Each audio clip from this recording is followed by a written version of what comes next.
हरे कृष्णा। शुक्रवार के इस भक्त वृक्ष सत्संग क्लास में आप सभी का स्वागत है। हम लोग 2 मिनट कीर्तन करते हैं, तत्पश्चात क्लास शुरू करेंगे। जय राधा माधव जय कुंज बिहारी, जय राधा माधव जय कुंज बिहारी, जय गोपीजन वल्लभ जय गिरिवरधारी, जय गिरिवरधारी।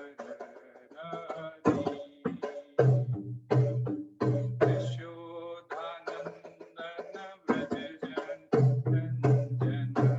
यशोदानंदन व्रज रंजन, यमुना तीरा यमुना तीरा जय राधा माधव जय कुंज बिहारी। हरे कृष्णा कृष्ण कृष्ण हरे हरे, हरे राम राम हरे हरे, हरे कृष्णा कृष्ण कृष्ण हरे हरे, हरे राम राम राम हरे हरे। हरे कृष्णा कृष्ण कृष्ण हरे हरे, हरे राम राम हरे हरे, हरे कृष्णा कृष्ण कृष्ण हरे हरे, हरे राम राम हरे हरे, हरे कृष्णा कृष्ण कृष्ण हरे राम राम हरे हरे, हरे राम राम हरे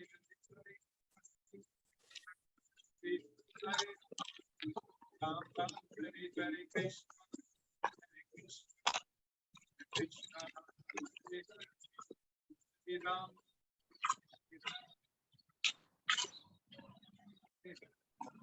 हरे कृष्णा कृष्ण हरे राम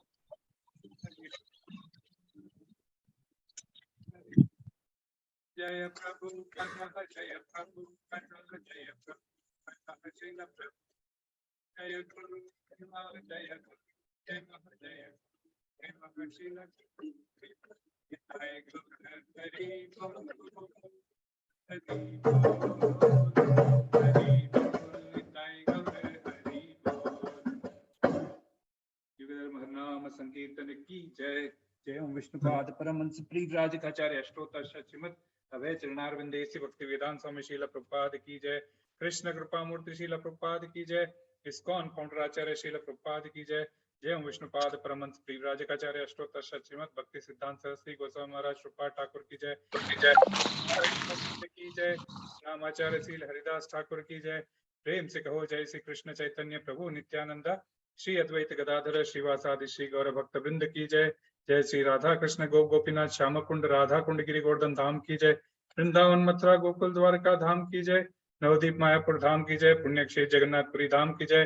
गंगा माई की जय, यमुना माई की जय, भक्ति देवी की जय, तुलसी महारानी की जय, सामवेद भक्त वृंद की जय। सभी एकत्रित भक्तों की जय जयकार हो हरे कृष्णा। सभी एकत्रित भक्तों की जय जयकार हो हरे कृष्णा। सभी एकत्रित भक्तों की जय जयकार हो हरे कृष्णा। श्री गुरु और श्री गौरांग की जय। हरे कृष्णा। शुक्रवार के इस भागवतम सत्संग क्लास में आप सभी भक्तों का ऑनलाइन स्वागत है। धन्यवाद देता हूं मैं इस अच्युत गिरधर प्रभु जी का, जिन्होंने मुझे आज भगवान के गुणगान करने का, भागवतम को ग्लोरीफाई करने का अवसर प्रदान किया। तो अभी हम लोग चर्चा चल रही है स्कंद 2 अध्याय 7 और पिछले हफ्ते श्लोक क्रमांक 30 तक हुआ था और हम आज 31 से आगे लेते हैं। हरे कृष्णा। तो श्लोक क्रमांक 31, 32 और 33 हम आज कवर करने की कोशिश करेंगे। शुरुआत करने से पहले भगवान को याद कर लेते हैं। ओम नमो भगवते वासुदेवाय। ओम नमो भगवते वासुदेवाय। ओम नमो भगवते वासुदेवाय। नारायणं नमस्कृत्यं नरं चैव नरोत्तमं देवीं सरस्वतीं व्यासं ततो जयं मुदीरये। नष्टप्रायेषु अभद्रेषु नित्यं भागवत सेवया भगवती उत्तम श्लोकैर्भक्तिर्भवति नैष्टकिम्। कृष्णाय वासुदेवाय देवकी नंदनाय च नंदगोपकुमाराय गोविंदाय नमो नमः। गोविंदाय नमो नमः। गोविंदाय नमो नमः। हरे कृष्णा। आवाज नहीं आ रही है प्रभु अभी, कि अभी आ रही है?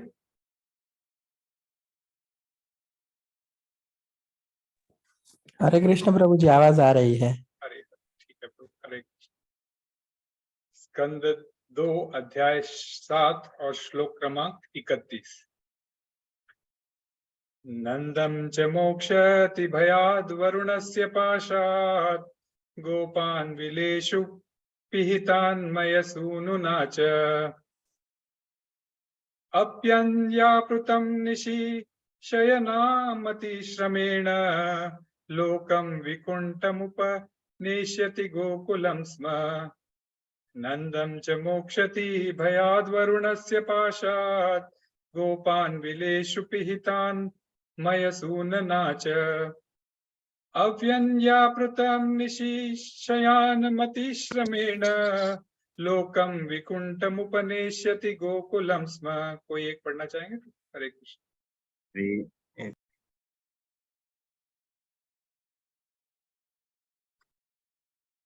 हरे कृष्णा। कोई पढ़ना चाहेगा? हरि बोल। नंदं च मोक्षति भयाद् वरुणस्य पाशाद् गोपान् विलेषु पिहितान् मयसूनुना च अय्यन्त्यापृत निशीशया नमतिश्रमेण लोकं विकुण्ठमुपनेष्यति गोकुलं स्म।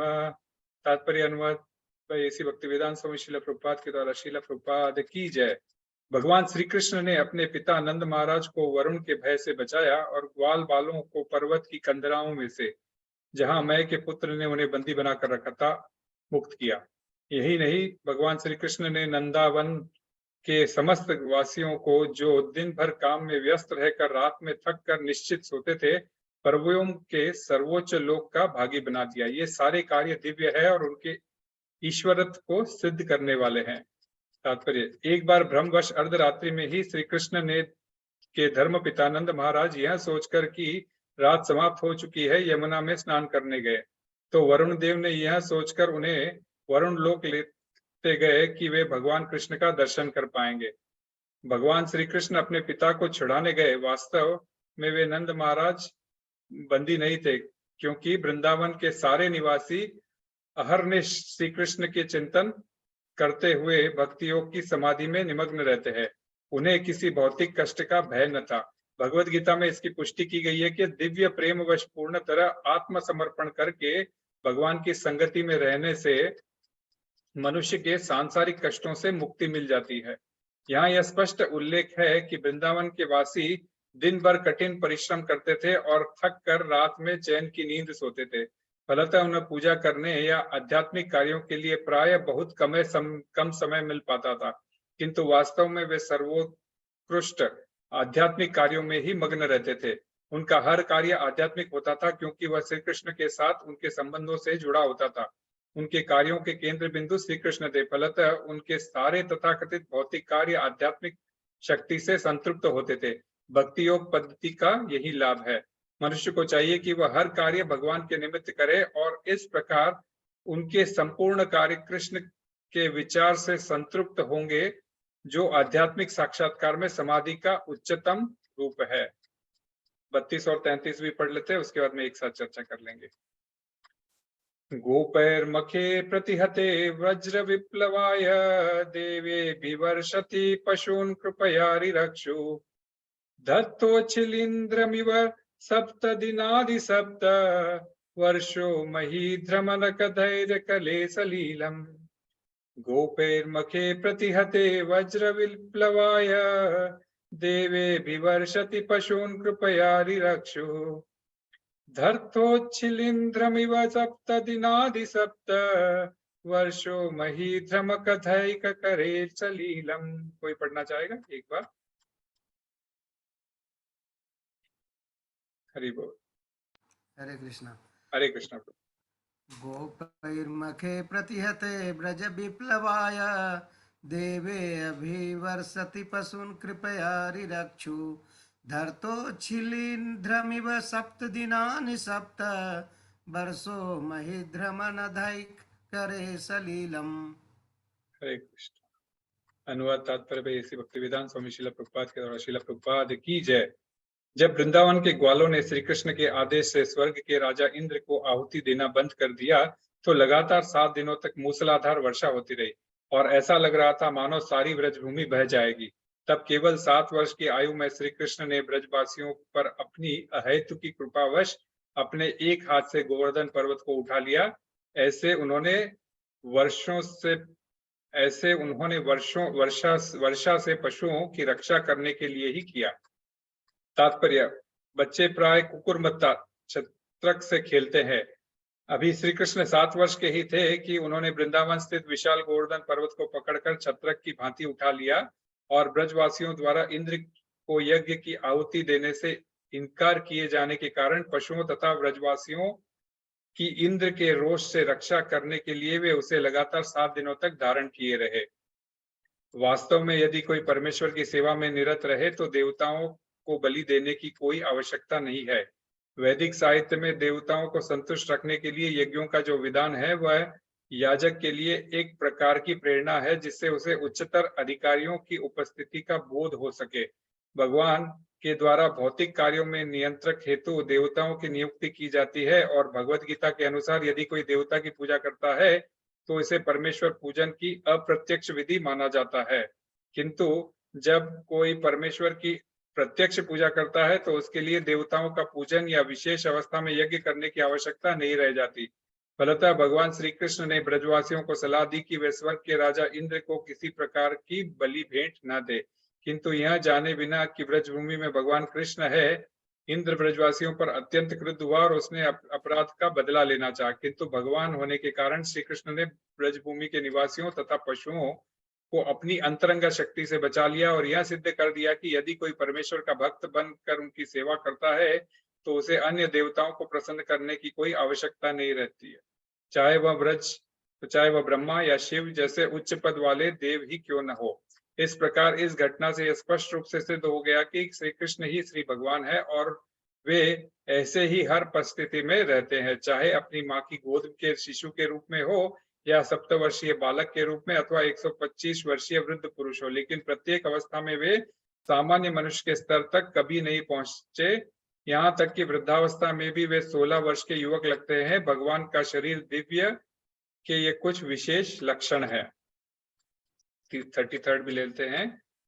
क्रीडन वने निशि निशाकर रश्मि गौर्याम रसोन्मुख कलपदायत मूर्छितेन उद्दीपित स्मररुञ्जां व्रज वृद्वधूनां हर्तुर्हरिष्यति शिरोधनधानुगस्य क्रीडन् वने निशि निशाकर रश्मि गौर्यां रसोन्मुख कलपदायत मूर्छितेन उद्दीपित स्मररुञ्जां व्रज वृद्वधूनां हर्तुर्हरिष्यति शिरोधनधानुरागस्य। हरे कृष्णा। कोई एक बार पढ़ना चाहेगा?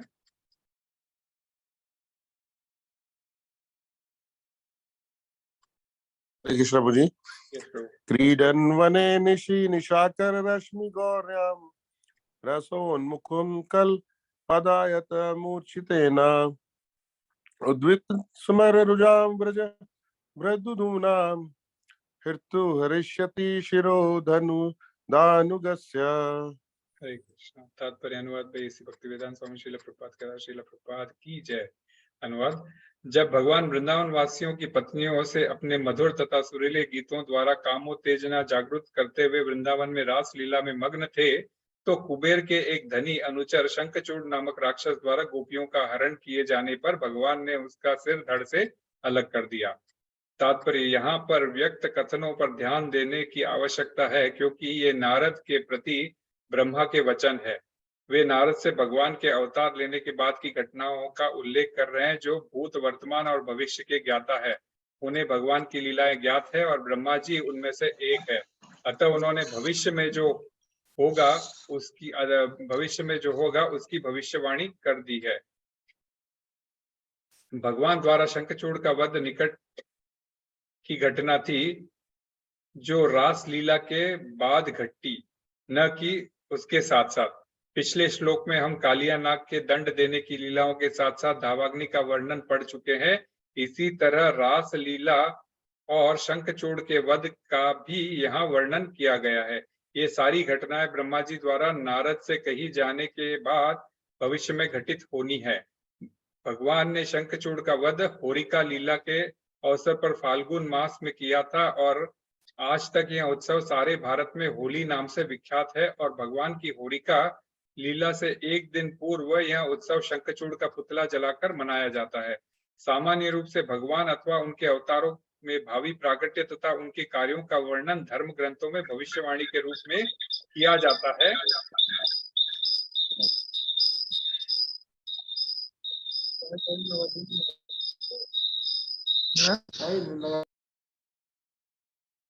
अतः छद्म अवतारी उन लोगों को धोखा नहीं दे सकते, कहीं नहीं दे पाते जो प्रामाणिक धर्म ग्रंथों द्वारा घटनाओं से परिचित होते हैं। हरिओम तत्सत। ओम अज्ञानतिमिरान्धस्य ज्ञानाञ्जनशलाकया चक्षुरुन्मिलितं येन तस्मै श्रीगुरवे नमः। श्रीचैतन्यमनोभीष्टं स्थापितं येन भूतले स्वयं रूप कदा मह्यं ददाति स्वपदान्तिकं। वन्देऽहं श्रीगुरुं श्रीयुतपदकमलं श्रीगुरुं वैष्णवांश्च। श्रीरूपं साग्रजातं सहगणा रघुनाथान्वितं तं सजीवं साद्वैतं सावधूतं परिजनसहितं कृष्णचैतन्यदेवं श्रीराधाकृष्णपादान् सगणा ललितां श्रीविशाखान्वितांश्च। हे कृष्णा करुणा सिन्धो दीनबन्धो जगत्पते गोपेश गोपिका कान्त राधा कान्त नमोस्तुते। तप्त कांचन गौरांगी राधे वृंदावनेश्वरी वृषभानुसुते देवी प्रणमामि हरिप्रिये। वाञ्छाकल्पतरुभ्यश्च कृपा सिन्धुभ्यैव च पतितानां पावनेभ्यो वैष्णवेभ्यो नमो नमः। जय श्री कृष्ण चैतन्य प्रभु नित्यानंद श्री अद्वैत गदाधर श्रीवासादि गौर भक्त वृंदा। हरे कृष्णा कृष्णा कृष्णा हरे हरे, हरे राम राम राम हरे हरे। हरे कृष्णा। तो स्कंद 2 और अध्याय चल रहा है 7वां, निर्दिष्ट कार्यों के लिए, विशिष्ट कार्यों के लिए निर्दिष्ट अवतार। तो भगवान के विभिन्न अवतारों के बारे में यहाँ चर्चा चल रही है और ब्रह्मा जी नारद मुनि को ये बता रहे हैं कि भगवान के जो विभिन्न अवतार हो रहे हैं और जो होने वाले हैं उनके बारे में बता रहे हैं। तो नारद मुनि के कुछ प्रश्न थे और उन प्रश्नों का उत्तर देते हुए ब्रह्मा जी भगवान के इस कृष्ण की लीलाओं का भी अभी वर्णन कर रहे हैं जो अभी घटित नहीं हुई है। तो जो लीलाएं फ्यूचर में घटित होने वाली है उसका वृत्तांत पहले से ही वह सुना रहे हैं। तो इन 3 श्लोकों में मतलब अभी तक तो जो 2 चीजें होती है, एक तो जो अवतार घटित हो चुका है उसकी लीला, और दूसरा जो अवतार अभी घटित होने वाला है उसके बारे में कोई वृत्तांत कह सुना। तो जो घटित हो चुका है उसके बारे में शायद हर कुछ कोई बता सकता है, परंतु जो फ्यूचर में घटित होने वाला है हरे कृष्णा, तो फ्यूचर में जो घटित होने वाला है उसके बारे में हर किसी को बताना या हर कोई साधारण मनुष्य को बता पाना ये बहुत ही डिफिकल्ट हो जाता है। मतलब कोई भी साधारण व्यक्ति फ्यूचर में होने वाली घटनाओं के बारे में ऐसा बता नहीं सकता, परंतु जो भगवत भावना से पूर्ण है, ये जो फिर भगवान की जिसके ऊपर विशेष कृपा रहती है, या जो फिर हम जिसको बोल सकते हैं ना, जो कि भागवत से परिचित है, वह व्यक्ति के लिए यह शायद कर पाना संभव है। मीन्स जो स्वयं महाभागवत होता है वह यह सब कुछ एडवांस में बता सकता है। और दूसरी बात है, हमारे शास्त्र में भी इसका वर्णन मिल जाता है। तो शास्त्र भी एक और भागवत, श्रीमद् भागवत महापुराण है, ये शास्त्र है जिसके अंदर भी हमें एडवांस में या फिर होने वाली, जैसे अभी एडवांस में क्यों कह सकते हैं, क्योंकि अभी कलयुग में अभी कली का अवतार होने वाला है, जिसके बारे में कलयुग में आगे चल के क्या होने वाला है ये भागवत में ऑलरेडी बता दिया गया है, पहले से ही बता दिया गया है। तो ये भागवत में हमें जानकारी मिलती है, या फिर कोई भगवान का भक्त हो, भागवत पुरुष हो, उनके थ्रू जानकारी मिल सकती है। तो कोई बोल सकते भी ऐसे एडवांस में जानकारी देने की क्या जरूरत है, इसलिए तात्पर्य में ही श्रीला प्रभुपाद 33rd श्लोक में तात्पर्य में ही श्रीला प्रभुपाद लिखते हैं, ताकि ये छद्मधारी लोग किसी को गुमराह न कर सके कि भाई जो एक्चुअली घटना क्या है, उसके पीछे का रहस्य क्या है, यह किसी को गुमराह न कर सके। और कोई छद्मधारी ऐसे ही गुरु बन के बैठ जाता है, अपनी मनगढ़ंत लीलाओं को जो है सो लोगों को कहकर उनको भ्रमित कर देता है, तो लोगों को भ्रमित ना कर सके, इसीलिए ये शास्त्र और जो महाभागवत लोग हैं, इनसे हम जैसे कहते हैं ना, गुरु साधु शास्त्र जब एक बात कह देते हैं तो फिर उसके ऊपर हमें निर्णय, उसके ऊपर उस बात को हमें आंख बंद कर भी मान लेनी चाहिए।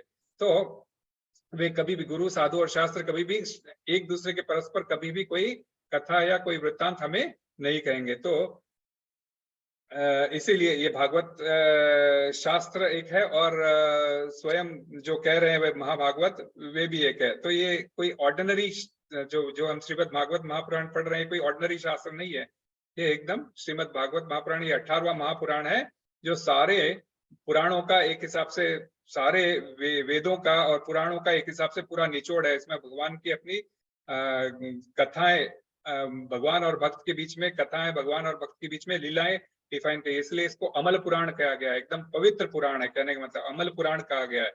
तो इसीलिए जो है सो ये प्रामाणिक शास्त्र है, और प्रामाणिक शास्त्र में जो फ्यूचर की घटनाएं हमें बताई गई है, जो अभी घटित नहीं हुआ है, या फिर कोई महाभागवत कहता है तो हमें उसको मान लेना चाहिए। इसीलिए कविराज गोस्वामी चैतन्य चरितामृत में इसके महात्म्य के बारे में समझाते हुए कहते हैं, एक भागवत बड़ भागवत शास्त्र, और भागवत भक्त भक्ति रस पात्र। एक भागवत बड़ भागवत शास्त्र, और भागवत भक्त भक्ति रस पात्र। दुई भागवत द्वारा दिया भक्ति रस, दुई भागवत द्वारा दिया भक्ति रस। ताहार हृदय तार प्रेमे हयवश, ताहार हृदय तार प्रेमे हयवश। तो चैतन्य चरितामृत के तो कविराज गोस्वामी कहते हैं कि भाई पहला भागवत कौन है? स्वयं भागवत महापुराण, जो शास्त्र हम पढ़ रहे हैं, जिसके बारे में हम अवलोकन कर रहे हैं। तो पहला भागवत है स्वयं भागवत महापुराण शास्त्र, और दूसरा भागवत, एक भागवत बड़ भागवत शास्त्र, एक भागवत और दूसरा भागवत शास्त्र। तो जो हम भागवत महापुराण ये एक शास्त्र, और दूसरा और भागवत भक्त भक्ति रस पात्र। और दूसरा भागवत कौन है? जो शुद्ध भक्त है भगवान का, जो भागवत प्रेमी है, अर्थात जो भगवान के भागवतम में और भगवान के दिव्य लीलाओं से पूर्ण तरह से परिचित है। तो आज के प्रसंग में ये भक्त स्वयं ब्रह्मा जी हो गए, जो नारद मुनि को ये लीला सुना रहे हैं। तो महाभागवत यहाँ पे स्वयं ब्रह्मा जी है, और भागवतम शास्त्र जिनका हम अवलोकन कर रहे हैं, यह दूसरा महाभागवत है। ये पहली लाइन का अर्थ है। और दोनों भागवत, दोनों भागवत शास्त्र और भगवत भक्त दोनों मिलकर क्या कर रहे हैं? सामान्य व्यक्ति को भक्ति रस के आनंद का प्रदान कर, भक्ति रस के आनंद में डुबो रहे हैं, भक्ति रस प्रदान कर रहे हैं। कैसे? कृष्ण की दिव्य लीलाओं का रस सीधा उनके हृदय में उतार कर उनको दिव्य आनंद की अनुभूति कर प्रदान, उनको आनंद की अनुभूति करवा रहे हैं। जैसे कोई डॉक्टर इंजेक्शन के अंदर दवाई भरता है और व्यक्ति के हाथ में या कमर में देकर दवाई को शरीर के अंदर भेज देता है, और व्यक्ति जो रोगी होता है उसका रोग ठीक हो जाता है। उसी प्रकार ये भागवत और महाभागवत भक्त और भागवत शास्त्र दोनों मिलकर कृष्ण के सुंदर लीलाओं का वर्णन वो अपने मुखों द्वारा जब सुनाते हैं, इसीलिए कहते हैं ना भागवत को कभी भी भगवत भक्त ही सुनना चाहिए। जब उनके मुख से कीर्तन के रूप में निकलता है और श्रोता के कर्ण द्वारा सुनकर उनके हृदय में जाकर उतरता है, तो एकदम वे दिव्य आनंद की अनुभूति प्रदान करता है और इस प्रकार का आनंद प्रदान कर रहे हैं। तो ये भविष्यवाणियां जो होती है कि शास्त्र में जो भविष्यवाणियां हुई है, ये सभी चीजें जो है सो जो घटित होने वाली है, ये बिल्कुल सत्य घटनाएं हैं जो महाभागवत लोग देख सकते हैं और हमारे लिए पहले से एडवांस में छपा के रख रहे हैं, ताकि कोई कल को उठ के, हमने अभी पहले थोड़े दिनों पहले सुना भी था कि कल की अवतार ने ऑलरेडी जन्म ले लिया है, हाँ, और पता नहीं क्या क्या। तो जबकि भागवत शास्त्र बताता है कल्कि का अवतार होगा कब, कलयुग के अंत आने पर कल्कि का भी अवतार होगा। परंतु और भागवतम में इवन भागवतम और क्या भविष्यवाणी की गई है कि कलयुग के शुरुआत में कृष्ण स्वयं आएंगे, त्विषा कृष्ण स्वयं आएंगे अपने पार्षदों और अस्त्र के साथ में स्वयं आएंगे अपने। तो चैतन्य महाप्रभु की भविष्यवाणी हुई थी कि वे स्वयं कृष्ण गोरे रंग के होंगे, कृष्ण सांवले रंग के, परंतु वे गोरे रंग के कृष्ण के रूप में आएंगे और अपने पार्षदों के साथ में आकर हरि नाम संकीर्तन का अस्त्र प्रदान करेंगे। तो और इसके अलावा चैतन्य महाप्रभु ने स्वयं भी कहा था, क्या कहा था कि पृथ्वी चे आते नगर आदि ग्राम सर्वत्र प्रचार होइबे मोरा नाम। तो आज उनकी भविष्यवाणी है, हरे कृष्ण आंदोलन आज संपूर्ण पृथ्वी पर छाया हुआ है। प्रामाणिक ग्रंथ, प्रामाणिक महाभागवत द्वारा ये कही गई भविष्यवाणियां है, तो ये तो सत्य होनी ही होनी है।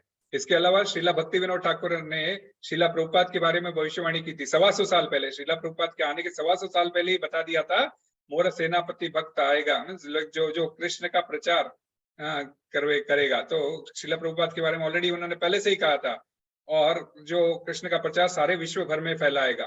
तो ये सारी घटनाएं सत्य है और आज हम इसी के कारण आज हम इस्कॉन से जुड़े हैं। तो ये सारे महाभागवत है और उनकी कृपा जब होती है तब हमें इन सारी लीलाओं का आस्वादन करने मिलता है। तो दोनों ही हमें बहुत जरूरी होता है। एक तो भागवत शास्त्र और भगवत कृपा दोनों ही हमारे जीवन के लिए बहुत जरूरी है, ताकि हम लोग जो है सो अपने जीवन को आगे बढ़ा सके भक्ति में। तो अब पहले श्लोक के ऊपर आते हैं। पहला श्लोक कुछ इस प्रकार है, नंदम च मोक्षति भयाद वरुणस्य पाशात गोपान विलेशु विहितान मयसूनु नाच अहन्यापृतम निशि शयनमत्रि श्रमणेकम लोकम विकुंठम उपनेश्यति गोकुलम स्म।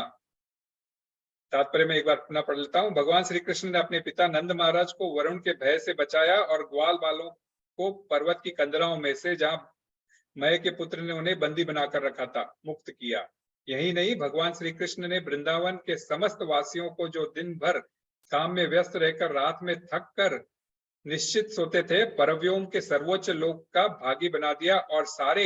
और ये सारे कार्य दिव्य है और उनके ईश्वरत्व को सिद्ध करने वाले हैं। तो बहुत इंपॉर्टेंट पॉइंट यहाँ पे प्रभुपाद टच कर रहे हैं, उनके ईश्वरत्व को सिद्ध करने वाले हैं। तो भगवान ईश्वर है, परम ईश्वर है, इस बात को यहाँ पे सिद्ध करते हैं ये डिफरेंट लीलाओं को प्रस्तुत करके। तो श्री कृष्ण अपने पिता नंद महाराज को वरुण के भय से बचाया एवं गोप सखाओं को उन्होंने मयासुर के पुत्र, यानी कि उनका नाम था व्योमासुर के चंगुल से छुड़ाया, जो उनको इन सारे ग्वाल बालों को पकड़कर एक गुफा में बंद कर देता है। तो ये दोनों लीलाओं की चर्चा इस श्लोक में हो रही है। तो दोनों ही लीलाओं के बारे में हम जानते हैं, परंतु सूक्ष्म से हम चर्चा करते हैं ताकि ये मेरी शुद्धि के लिए भी होगा। तो दोनों ही लीलाओं के बारे में हम चर्चा करते हैं। तो सबसे पहले आता है इसमें नंद महाराज को वरुण के भय से बचाया। तो मीन्स लाइक अब ये कहानी कब होती है? एक्चुअली जब ये कहानी होती है जब भगवान ने गिरि गोवर्धन को अपने उंगली पर उठा दिया था। ये कब हुआ था? दिवाली, दैट इज अपने दामोदर मास के प्रतिपदा, शुक्ल पक्ष के प्रतिपदा को जब हम गोवर्धन के रूप में मनाते हैं, उस दिन इन्होंने गोवर्धन पर्वत उठाया था और उसके बाद में 7 दिन तक गोवर्धन पर्वत को उठाए रखा था। और 7 दिन के पश्चात जब पूरी वर्षा समाप्त हो गई उसके बाद में एकादशी तिथि आई। इनफैक्ट दशमी के दिन नवमी और दशमी के दिन इंद्र आकर माफी मांगते हैं कृष्ण से, उनको बोलते हैं कि मैंने तुम्हें पहचानने में बड़ी गलती की है, सुरभि गाय को लाते हैं, माफी मांगते हैं।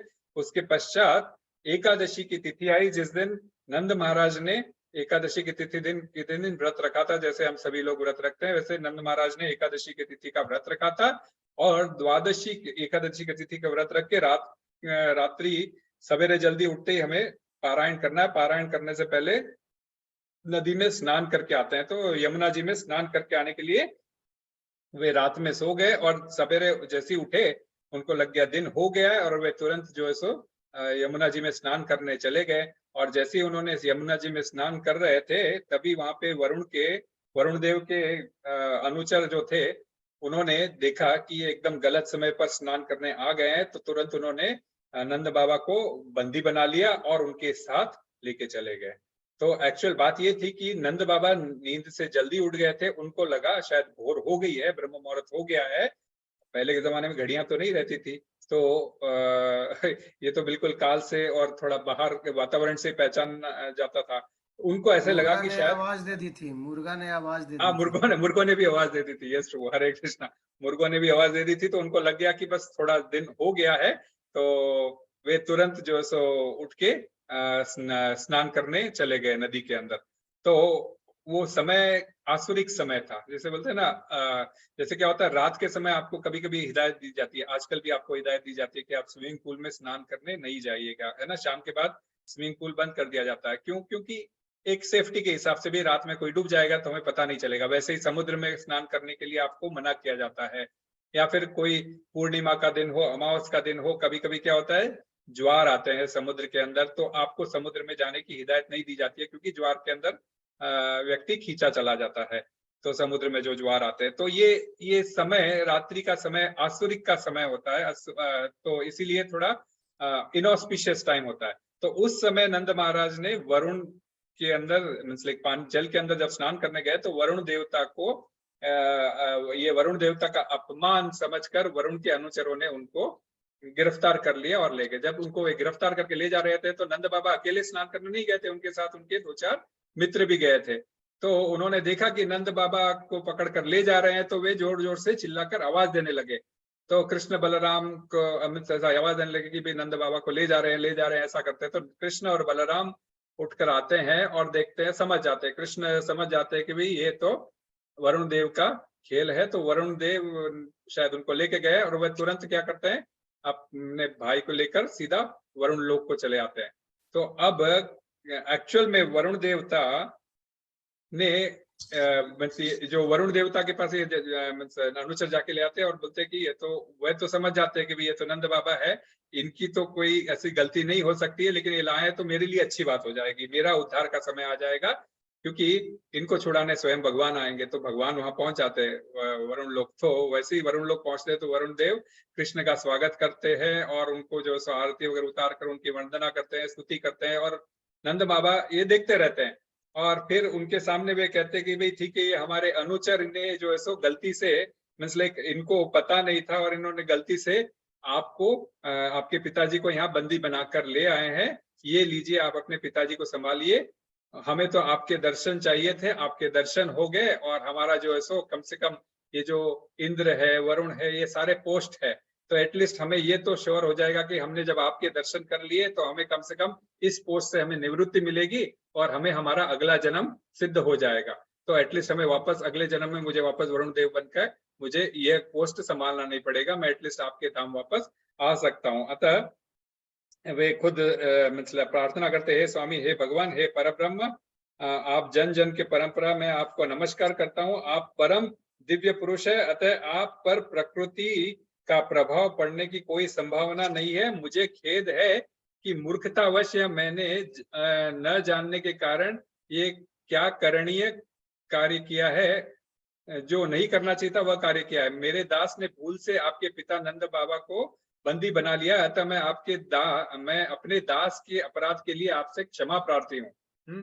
मैं सोच रहा हूँ कि मुझे दर्शन देने के लिए यह शायद आपकी योजना थी। भक्त कितने कृपालु होते हैं, कहते हैं कि भाई शायद ये आपकी योजना थी कि मुझे आपका दर्शन मिल जाए, इसीलिए शायद ये बंदी बनाने का प्रकरण ऐसे ही हो गया। तो हे कृष्ण, हे गोविंद, मुझ पर कृपा करे, ये रहे आपके पिताजी और यह इन्हें तुरंत आप वापस ले जा सकते हैं। तो इस प्रकार श्री कृष्ण ने अपने पिता को छुड़ाया और उनके मित्रों के समक्ष ले जाकर उनके साथ जो है सो परम हर्षोल्लास के साथ में उनके सामने जो है सो प्रस्तुति की। तब नंद महाराज बड़े विस्मित थे कि परम ऐश्वर्यवान होते हुए भी उस देवता ने कृष्ण को इतना बड़ा सम्मान क्यों दिया। यह नंद के लिए एक विस्मय जनक था और वे अत्यंत आश्चर्यपूर्वक वे अपने मित्रों तथा संबंधियों से इस घटना का वर्णन करने लगे।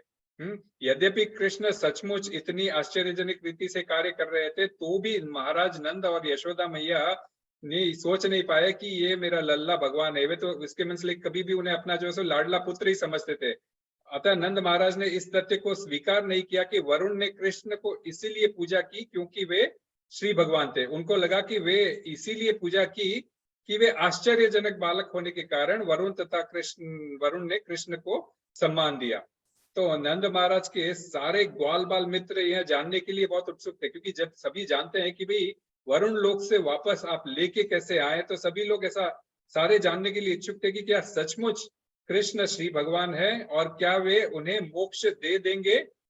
तब वे इस प्रकार परस्पर जो है आपस में मंत्रणा कर रहे थे। तो कृष्ण समझ गए थे, उन्होंने मन ही मन की बात समझ गए थे और उन्होंने उन सबको आध्यात्मिक जगत में अपने भाग्यों के प्रति आश्वस्त रहने के उद्देश्य से उन्हें आध्यात्मिक आकाश चिदाकाश का दर्शन कराया। तो जैसे अभी हम लोग मतलब तात्पर्य में हमने पढ़ा था कि जो वृंदावन के समस्त वासी जो दिन भर काम में व्यस्त रहकर रात में थक कर निश्चित सोते हैं, परव्योम के सर्वोच्च लोक का उनको भागी बना दिया कृष्ण ने। और ये सारे कार्य दिव्य होते थे। कृष्ण से जो भी चीज कनेक्ट हो जाती है वह सारी दिव्य हो ही जाती है। तो उन्होंने कैसे मतलब किया, तो जो और ये करते क्या थे सारे वृंदावनवासी जो भी कार्य करते थे, वे हमारे लिए ऐसा लगता है कि भाई ये तो हमारे जैसे साधारण कार्य कर रहे हैं, परंतु वो साधारण कार्य के करते हुए भी उनके जो सारा कार्य के इर्द गिर्द जो मंत्रणा, जो बीच में जो सेंटर ऑफ अट्रैक्शन कौन थे, सिर्फ कृष्ण थे। कृष्ण और बलराम कभी भी उनके सेंटर ऑफ अट्रैक्शन में थे, तो उनको बीच में रखकर वे सारा कार्य करते थे। तो इनडायरेक्टली वे भगवान की भक्ति ही कर रहे थे, जो हमें लग सकता है। क्योंकि अब हमें भी आज खाना खाना है, तो हम क्या करते हैं, भगवान को भोग लगाकर प्रसाद के रूप में खाते हैं। कार्य तो हर कोई करते हैं, अभक्त भी हो तो वह भी खाना खाता है, हम भी खाना खाते हैं, परंतु दोनों के खाना खाने में डिफरेंस है। हम प्रसाद ग्रहण करते हैं और वे लोग नॉर्मल पाप ग्रहण करते हैं। तो इसी प्रकार से ये वृंदावनवासी जो भी कार्य करते थे, वे सारे कृष्ण से कनेक्टेड होके करते थे। तो कृष्ण से कनेक्ट होने के कारण सारे कार्य उनके दिव्य हो जाते थे और दिव्य पद की स्थिति बिना इस दिव्य प्रकृति को समझे संभव नहीं था। क्योंकि वे दिव्य प्रकृति को समझते थे, मीन्स लाइक दिव्य प्रकृति के साथ में रह रहे थे, मीन्स कृष्ण के साथ में रह रहे थे, इसीलिए उनको ये समझ पाना संभव था। अतः यह संस्तुति की जाती है कि मनुष्य भक्ति योग को ग्रहण करे, ये हमारे लिए लेसन है। अतः मनुष्य भक्ति योग को ग्रहण करे और 24 घंटे कृष्ण भावनामृत में लगा रहे, जिससे कि वह त्रिगुणातीत हो सके, अर्थात तीनों गुणों से ऊपर उठ सके। भगवत गीता में भगवान कहते हैं कि निस्त्राय गुण्यो भवार्जुना, तो तीनों गुणों से ऊपर उठो अर्जुन। तो तीनों गुणों से ऊपर उठ सके, कृष्णा भावना भावित होने पर भी वह चिदाकाश तथा वैकुंठ लोक की प्राप्ति को समझ सकता है, जब कोई दिव्यता से कनेक्ट होता है तभी। अतः वृंदावन के वासी निरंतर कृष्ण भक्ति में लगे रहने के कारण वैकुंठ लोक की दिव्य प्रकृति को सरलता से वे समझ सकते थे। इस प्रकार श्री कृष्ण ने क्या किया, नंद महाराज इत्यादि समस्त ग्वाल बाल जो उनके मित्र थे, उनको लेकर वे एक सरोवर में गए थे। ये वही सरोवर था जहाँ पे बाद में अक्रूर जी को वैकुंठ लोक का भगवान ने दर्शन कराया था।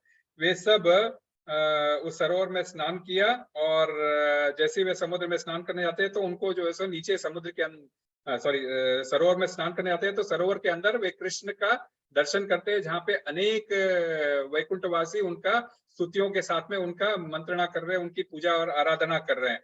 और जैसे वे सरोवर से बाहर निकलते देखते कृष्ण बलराम बाहर भी खड़े हैं और बाहर भी उनकी स्तुति चल रही है, वापस अंदर जाके देखते वही चल रही है।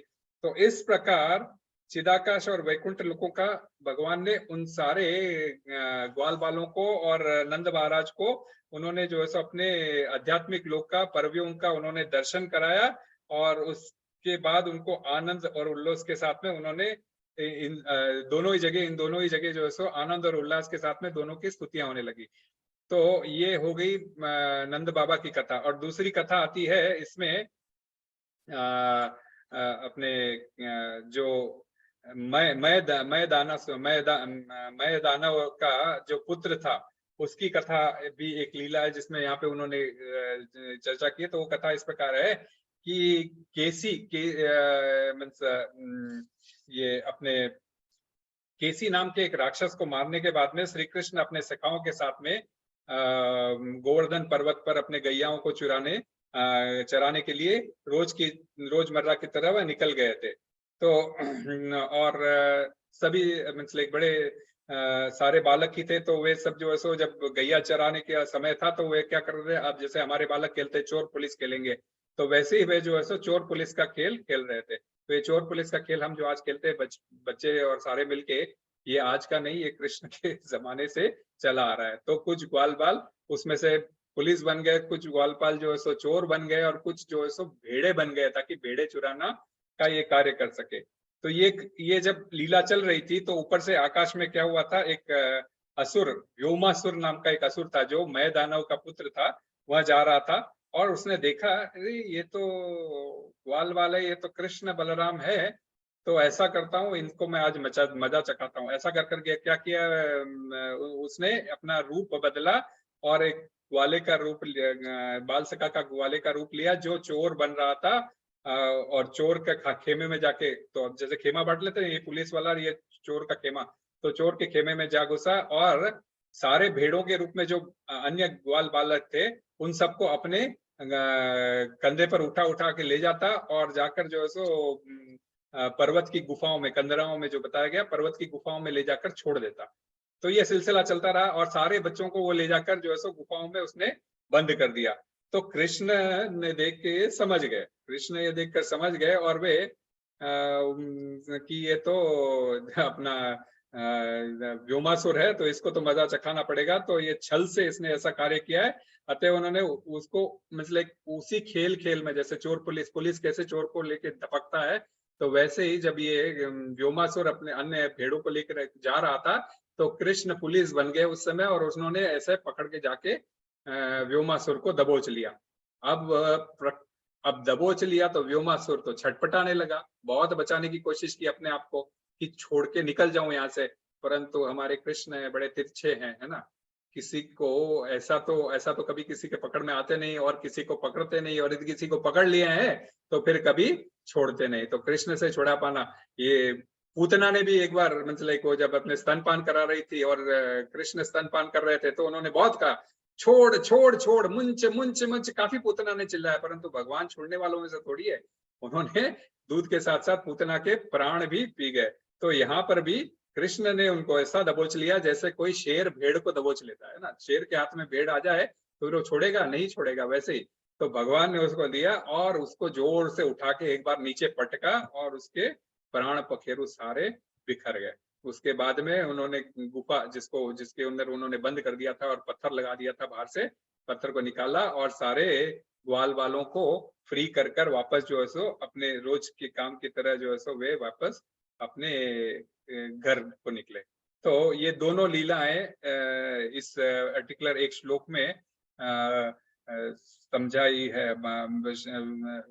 ये ब्रह्मा जी ने कही है नारद मुनि से, जो घटित होने वाली थी। और हमें इसका ब्यौरा मिलता है कृष्णा में बुक में मिलता है और भागवत में भी इसकी पूरी चर्चाएं आती है। अब श्लोक क्रमांक 32 पे आते हैं जो बहुत ही इंपॉर्टेंट लीला है, तो वो भी हमसे हम परिचित है। पर मतलब 32वें श्लोक से समझने से पहले हमें ये समझाना चाहिए कि ब्रह्मा जी नारद मुनि को इन लीलाओं का जो वर्णन कर रहे हैं तो जरूरी नहीं कि वही सीक्वेंस में लीलाएं हो रही हो, हाँ, कि मतलब जरूरी नहीं कि वही लीलाएं हो रही हो। जैसे 30वें श्लोक में जो सूरनाथ प्रभु ने लिया था, तो 30वें श्लोक में हमने किसकी लीला सुनी थी, अपने ये दामोदर की लीला और जो माटी खाने की लीला, दोनों की लीला उस 30वें श्लोक में थी। तो जब कैसे बताया गया, पहले दामोदर लीला के बारे में बताया गया, फिर माटी खाने की लीला के बारे में बताया गया, परंतु एक्चुअलिटी में बाद में कैसे हुआ था, पहले माटी खाने की लीला हुई थी, उसके बाद में दामोदर लीला हुई थी। तो भगवान अपने माटी खाने की लीला से यशोदा कहीं विस्मित न हो जाए कि मेरा पुत्र क्या साक्षात में भगवान तो नहीं है, कहीं वो अपने जो लीलाएं अपने मातृत्व के साथ में करना चाह रहा था, वात्सल्य रस जो भोगना चाह रहे थे कृष्ण, और कहीं वह समाप्त न हो जाए, इसीलिए उन्होंने तुरंत उसके बाद में यह लीला की कि मैं तो आपका छोटा सा लल्ला हूँ जो आपसे डरता हूँ और आंखों में मेरे आंसू आते हैं, इस प्रकार। और वैसे ही ये जो गोवर्धन की लीला है, उसके बाद नंद महाराज के वरुण देव को ले जाने की लीला घटी थी, परंतु यहाँ पे नंद महाराज की लीला पहले कही गई और वरुण देव की लीला और जो गोवर्धन की लीला अब जो 32वें श्लोक में आने वाली है। तो ये बात है। तो ये बात ऐसी है कि जैसे कोई दादा अपने मित्र के साथ में अपने पोते की कोई कहानियां बता रहा हो कि भाई उसके साथ किससे बता रहा हो कि बचपन में उसने ये शरारत की थी, उसके बाद में ये शरारत की थी, उसने ये अच्छा कार्य किया था, जिससे कोई बता रहा हो। तो जरूरी नहीं है कि कोई जो लड़का है, उसका पोता है, उसके डेट वाइज एज वाइज उसकी कथा किसी को सुनाए। जैसे जैसे कुछ याद आता गया, जैसे जैसे लीलाएं सामने याद आती गई, तो वे बताते गए। तो वैसे ही ब्रह्मा जी यहाँ पे लीला बता रहे हैं, जरूरी नहीं वही सीक्वेंस में रहे, परंतु उस लीला से हमें क्या एजुकेशन लेना है, हमें क्या सीख लेनी है, यहाँ लेकर हमें आगे बढ़ना चाहिए। तो वैसे अब हम आते हैं श्लोक 32 पर।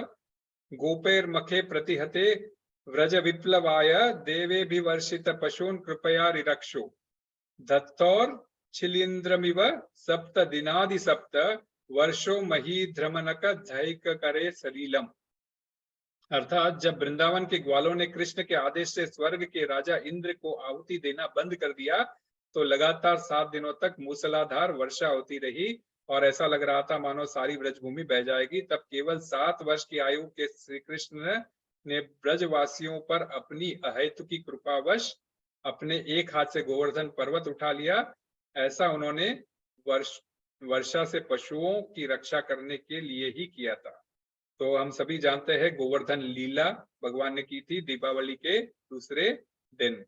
7 वर्ष की जब आयु थी तब उन्होंने गोवर्धन लीला की थी।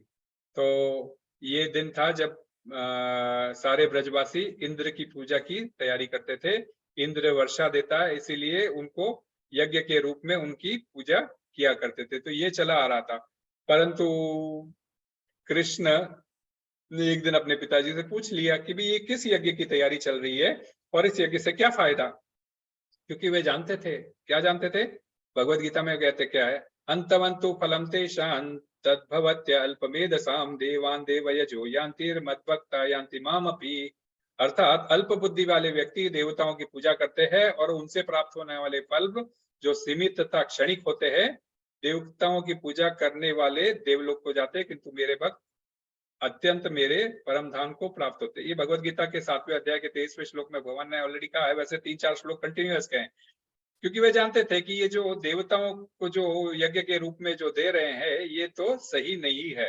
हाँ, तो उल्टा, और जब वे स्वयं वहां है, उन्होंने ये तो नहीं कह सकते थे कि मुझको ही अर्पण करो। उन्होंने कहा कि गोवर्धन को हमें, जो गोवर्धन हमें हमारे गैयों को चराने के लिए ये देता है, गोवर्धन हमें फल फूल देता है, तो हमें गोवर्धन को अर्पण करना चाहिए। तो नंद महाराज थोड़े परेशान हो जाते, एक बार के लिए सोचते, इनको समझाने की कोशिश करते हैं कि भाई ये हमारी सदियों से चली आ रही परंपरा है, हमारे साथ भी होता है। हम लोग क्या करते हैं, सदियों से हमारे घर में जो रीति रिवाज चलती आ रही है, हम उसी के हिसाब से हम अपना जीवन चलाते आते हैं। हाँ, ये भी नहीं सोचते कि शायद ये क्यों ये पूजा किस लिए की जाती है और इसका करने से हमें क्या फायदा होगा, इससे कौन प्रसन्न होने वाला है, इस करने से हमें कहीं कर्म के बंधन में तो नहीं फंसेंगे, हम कभी ये सोचते नहीं है। परंतु यहाँ कृष्ण तो ये सब चीजें जानते थे और सारे वृंदावन वासी उनके पार्षद ही थे, जो उनके लोक में उनकी सेवा करते हैं। तो इसके पश्चात यदि उनको वापस जब लीला समाप्त करके वापस जाना हो, तो उनको कभी कदापि ये शायद ठीक ना लगे कि उनके जो सारे पार्षद है वे जो है सो कहीं वापस कहीं देवलोक को, नश्वर लोकों को चले जाए। वे उल्टे वापस उनको सारे अपने लोक में बुलाना चाहते थे, इसलिए उन्होंने प्रश्न किया। तो अब नंद महाराज थोड़ा परेशान थे, लेकिन उन्होंने उनके साथ में तर्क के सामने रखा, तो फिर वो एक्सेप्ट कर लिया। अच्छा ठीक है भाई, तू कहता है तो हम देवी देवताओं की मतलब देवराज इंद्र की पूजा नहीं करेंगे, परंतु और गोवर्धन की पूजा कर लेंगे जैसे तू कर रहा है, परंतु करना क्या है? तब भगवान कहते हैं भाई करना कुछ नहीं है, आपको जो है सो यज्ञ के लिए एकत्र किए गए अन्न तथा घी से विविध पकवान तथा चावल, दाल, हलवा, पकौड़ी, पूड़ी तथा दूध के व्यंजन जैसे खीर, रबड़ी, रसगुल्ला, संदेश एवं लड्डू जो बनाए जाए और फिर विद्वान ब्राह्मणों को बुलाकर वैदिक मंत्रों से उच्चारणीय सहित अग्नि को जो आहुति प्रदान की जाए, ब्राह्मण को दान में सभी प्रकार के अन्न दिए जाए, सारी गौएं को सजाकर उन्हें अच्छा चारा दिया जाए और इसके बाद ब्राह्मणों को दान में धन दिया जाए। जहां तक निम्न स्तर के पशुओं या लोगों का प्रश्न है, कुत्तों और चांडालों और अछूतों समझे जाने वाले पंचम श्रेणी के लोगों को भी पेट भरकर प्रसाद दिया जाए। तो ये उन्होंने उसका विधि बताई, इस यज्ञ की विधि बताई। हाँ, गवों में उत्तम घास खिलाकर तुरंत ही इस गोवर्धन पूजा का शुभारंभ किया जाए। इस यज्ञ से मैं परम संतुष्ट हो जाऊंगा, भगवान संतुष्ट हो जाएंगे, गोवर्धन के रूप में परम संतुष्ट हो जाऊंगा, ऐसे भगवान कहते हैं। तो इसीलिए आप देखते हो कि लेकिन कृष्ण भावनामृत आंदोलन, हमारा जो ये आंदोलन है, गोवर्धन पूजा नामक यज्ञ की मान्यता देता है। हम देखते हैं गोवर्धन हम बड़ी धूमधाम से मनाते हैं, ताकि, और इसको भगवान चैतन्य ने भी इसकी संस्तुति की है, क्योंकि कृष्ण पूजनीय है, अतः उनकी भूमि जो वृंदावन धाम है उसकी भी उसी प्रकार से उपासना करनी चाहिए। तो और ये क्या हो जाएगा कि यदि आप केवल देवी देवताओं की पूजा में रह जाओगे तो क्या हो जाएगा, उनसे प्राप्त होने वाले फल जो है सो क्षणिक होंगे और नाशवान रहेंगे। जो क्योंकि सारे देवी देवता जो है सो इस भौतिक जगत के अंदर ही आते हैं, 14 लोकों में ही सारे देवी देवता आते हैं, और इस 14 लोकों के भीतर जो सब कुछ है सब कुछ नाशवान है। तो नाशवान की पूजा करके आप जो है सो फलों को नाशवान, आपके फल भी सारे नाशवान रहेंगे। इसीलिए एडवाइस किया जाता है कि आपको भगवान की पूजा करनी चाहिए जो कभी भी अनश्वर, मतलब जो आपको परमेश्वर की भक्ति, इसलिए कृष्ण भावनामृत में संलिप्त हो जाना चाहिए, क्योंकि इससे पूर्ण दिव्य आनंदमय लोक की प्राप्ति हो सकती है, अर्थात वैकुंठ की प्राप्ति होती है, जहां पर जाकर वापस हमें रिटर्न आना नहीं पड़ता। भगवान खुद भगवत गीता में कह रहे हैं, क्योंकि परमेश्वर असीम है तथा उनके अनुग्रह भी अनंत है, उनकी दया भी अनंत है, अतः परमेश्वर को अपनी शुद्ध भक्तों पर कृपा उनकी बड़ी असीम होती है। तो कोई सोचता है कि मैं खाली देवी देवताओं की पूजा करूंगा तो वे देवी धाम को जाएंगे, कोई सूर्य की आराधना करता है सूर्य लोक को जाएगा, परंतु यदि कोई कृष्ण यान्ति देवव्रता देवान, पितृ यान्ति पितृव्रता, भूतानि यान्ति भूतेजा, मध्य यान्ति जिनोपिमाम ना। तो जो जिसकी पूजा करेगा, कोई देवताओं की पूजा करेगा देवलोक को जाएगा, पितरों की पूजा करेगा पितृलोक को जाएगा, भूतों की प्रेतों की पूजा करेगा तो उनके बीच जन्म लेगा, और जो मेरी पूजा करेगा वो मेरे दिव्य शाश्वत लोक को आएगा, तो भगवान कहते हैं। तो इसीलिए उन्होंने देवी देवताओं की पूजा बंद कराई और कहा कि डायरेक्ट, और जब मैं स्वयं यहाँ विराजमान हूँ इनडायरेक्ट के रूप में, ये तो नहीं कह सकते मेरी करो आराधना, परंतु मैं जब भगवान जब साक्षात प्रेजेंट हो तो पहले उनकी ही आराधना हो जाती है। एग्जाम्पल के तौर पर जब राजसूय यज्ञ युधिष्ठिर ने जब किया था तो सबसे पहले अग्र पूजा में किसको डिसाइड किया गया था, भगवान कृष्ण को डिसाइड किया था। हालांकि उनको न चाहने वालों ने उसका अपोज किया, परंतु सबसे पहले अग्र पूजा के लिए डिसाइड हुआ था श्री कृष्ण की पूजा होगी। तो हम जब कई बार हम सोचते हैं भी अग्र पूजा के रूप में हम लोग गणपति की पूजा करते हैं सबसे पहले, परंतु ये हमारी धारणा है कि हम गणपति की पूजा करते हैं, ये भौतिक जगत में हमको लगता है कि हम गणपति की पूजा करते हैं, परंतु गणपति की पूजा करने से पहले आप गणपति लाके घर में बिठाते हो तो फिर क्या करते हो, सबसे पहले आप कलश की स्थापना करते हो। गणपति को यदि पूजा भी करना है तो आप सबसे पहले कलश की स्थापना करते हो। कलश की स्थापना करने के बाद में आप अन्य कार्य गणपति का शुरू करते हो। तो जो आप कलश स्थापना कर रहे हो दैट इटसेल्फ विष्णु का प्रतीक होता है। तो इसीलिए मतलब यज्ञार्थात कर्मणो अन्यत्र लोकोयम कर्म बंधन है। तो सबसे पहले यदि आप विष्णु की पूजा करते हो, यज्ञ करना चाहिए तो सिर्फ और सिर्फ केवल विष्णु के लिए करना चाहिए, अन्यत्र आप कर्म के बंधन के भागी बनते हो। इसीलिए कृष्ण ने उस चीज को वहां पे रोक लगाई कि भाई पहले सीधा गोवर्धन की पूजा करो। और गोवर्धन क्यों कहा, गोवर्धन क्योंकि उनका जो धाम है उनको भी इक्वली दिव्य समझना चाहिए हमें। हम वृंदावन जाते हैं तो ये भगवान का ये घर है, तो उसको भी जैसे कृष्ण दिव्य है तो उनसे कनेक्टेड धाम भी दिव्य है। धाम क्या, उनके साथ कनेक्ट जो भी चीज है, हम दीपक है, घंटी है, जो शांत स्वरूप में उनकी सेवा करते हैं, इनको भी हम दिव्य मानते हैं, है कि नहीं। तो इसीलिए जो है कृष्ण भावनामृत का ये जो है हमारा जो आंदोलन है, जो जिसका चैतन्य महाप्रभु ने संस्तुति की है कि ये हमारी जो भूमि है, ये वृंदावन धाम, ये हमारे लिए पूजनीय है, अतः भूमि वृंदावन तथा गोवर्धन पर्वत पूजनीय है। इस कथन की पुष्टि के लिए कृष्ण ने कहा कि गोवर्धन की पूजा उनकी पूजा के ही समान है। तब से आज तक गोवर्धन पूजा की जाती है, जो अन्नकूट के नाम से विख्यात है। इस उत्सव पर वृंदावन तथा वृंदावन के बाहर के मंदिरों में प्रचुर मात्रा में भोजन तैयार किया जाता है और जनता में खुले दिल से बांटा जाता है। कभी कभी यह भोजन भीड़ में फेंक दिया जाता है और लोग उसे जमीन से उठाकर खाने के लिए भी प्रसन्नता का अनुभव करते हैं। इससे हमें यह समझ सकते हैं कि कृष्ण को अर्पित प्रसाद कभी दूषित नहीं होता, भले ही वह भूमि पर क्यों न फेंका गया हो। अतः लोग इसे एकत्र करके इसे परम प्रसन्नता पूर्वक ग्रहण करते हैं। तो ये उनके धाम को भी रेस्पेक्ट किया जाना चाहिए। और एक और कारण क्या दिखाता है, भगवान ने उठाया और अपनी उंगली पर उठाकर 7 दिन तक खड़े रहे, है ना।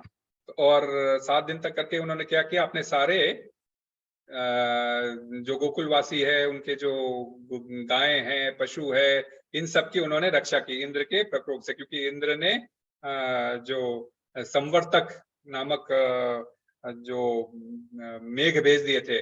तो ऑर्डिनरी जब हम करते हैं ना बादल फटा, तो ये संवर्तक मेघ ऐसे होते हैं जो उनकी एक बूंद हाथी के सूंड से निकले हुए पाइप की तरह पानी कितना होता है, उनकी एक बूंद उतनी बड़ी होती है।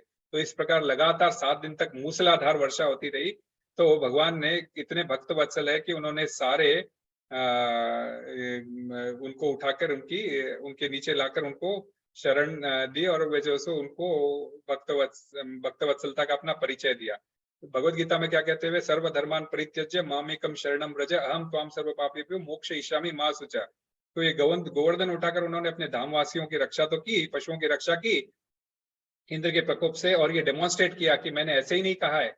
महासुचा का मतलब क्या था कि सारे उस श्लोक का क्या तात्पर्य, कि तुम सारे सभी प्रकार के धर्मों को परित्याग करो और मेरी शरण में आ जाओ। सर कृष्ण कहते हैं मैं तुम्हारे पापों से तुम्हारा उद्धार कर दूंगा, तुम डरो मत। महासुचा का मतलब तुम डरो मत।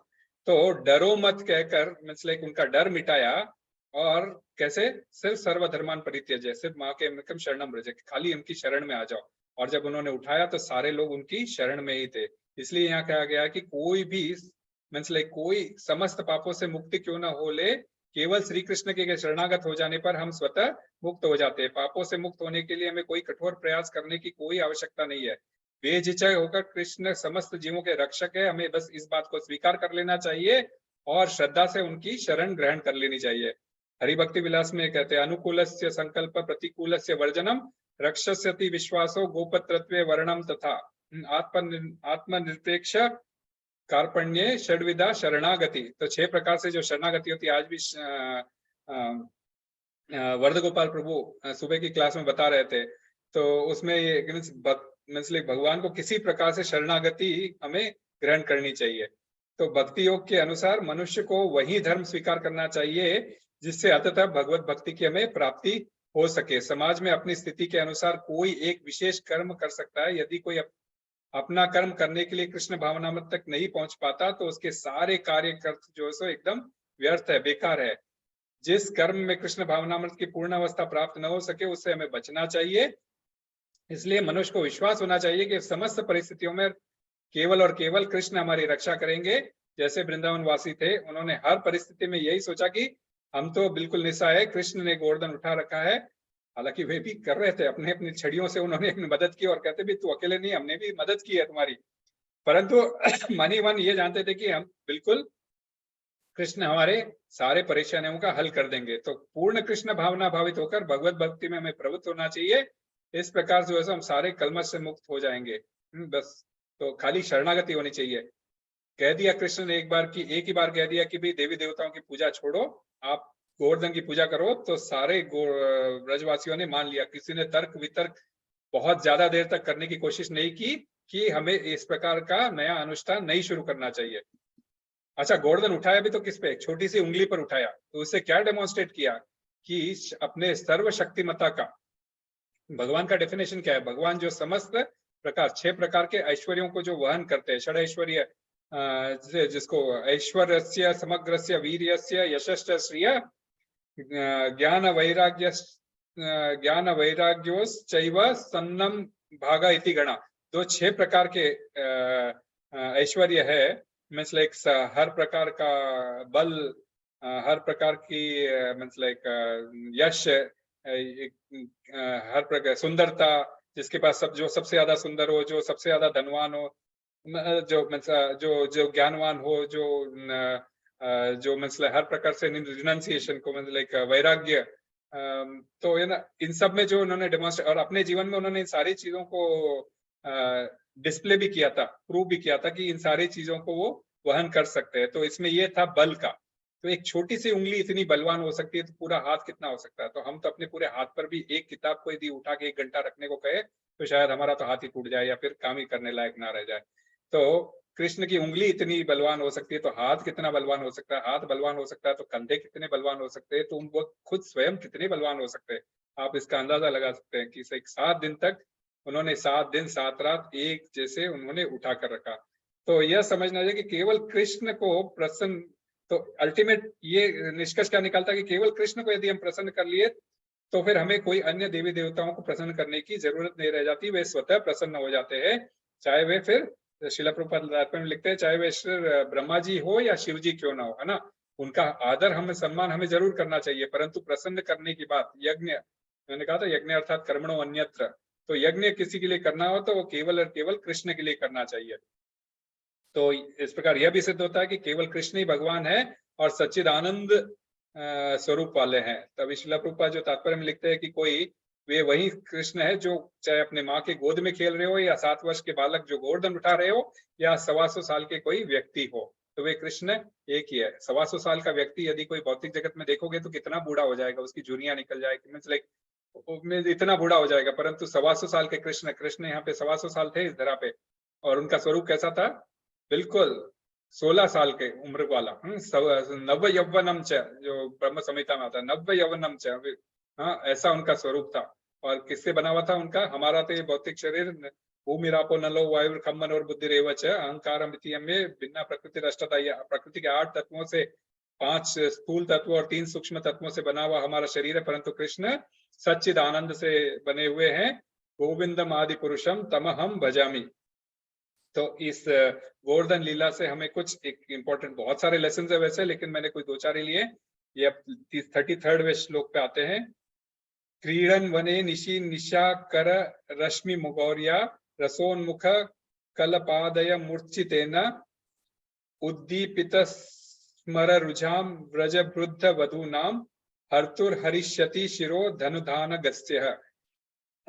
जब भगवान वृंदावन वासियों की पत्नियों के साथ अपने मधुर तथा सुरीले गीतों द्वारा कामोत्तेजना जागृत करते हुए वृंदावन में रास लीला में मगन थे, तो कुबेर के एक धनी अनुचर शंखचूड़ नामक राक्षस द्वारा गोपियों का हरण किया जाने पर भगवान ने उसका सिर धड़ से अलग कर दिया। तो वापस लाइक ना बहुत इम्पोर्टेंट, मतलब लाइक रास लीला वैसे हम सभी जानते हैं, भगवान ने 11 वर्ष की उम्र में रास लीला का आह्वान दिया था। और